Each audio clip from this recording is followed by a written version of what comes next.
కూడా ఎలా చేయాలనేది, యాక్షన్ ఎలా చేయాలని తారకే నేర్పించాడు. ఇంత సాధించిన మీ గురించి మీరే చెప్పండి. పుట్టి పెరిగింది తమిళనాడు, కంచెవెత్తింది తమిళనాడు, కానీ ముద్ద పడింది ఆవక్కాయ అంటాను నేను. జాబ్ చేసినా ఏం చేసినా ఒక్కొక్క టైం ఒక్కొక్క దానికి పెట్టుకోవడానికి. చేతులు అరిగిపోతాయని నాన్నగారు చూసేవాళ్ళు, కాలు అరిగిపోతాయని పెద్ద నాన్న ఎత్తుకుని తిరిగేవాడు.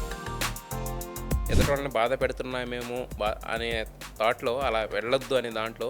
మీరు మంచి షర్ట్ వేసుకున్నారు, మంచి వాచ్ కట్టుకున్నారని నేను బాధపడితే అల్సర్ వచ్చేది నాకే కదా.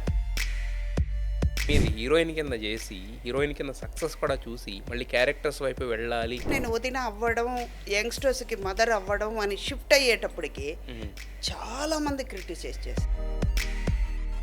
బట్ అప్పటి వరకు అంటే టేక్లో ఉన్నప్పుడేమో అమ్మ అమ్మ అని పిలుస్తారు, ఒక్కసారి కట్టడంగానే ఎలా ఉంటారు. సో చంద్రమోహన్ గారి మీద ఏంటంటే అసలు చంద్రమోహన్ బావతో కానీ నేను బావాని పిలిచేదాన్ని.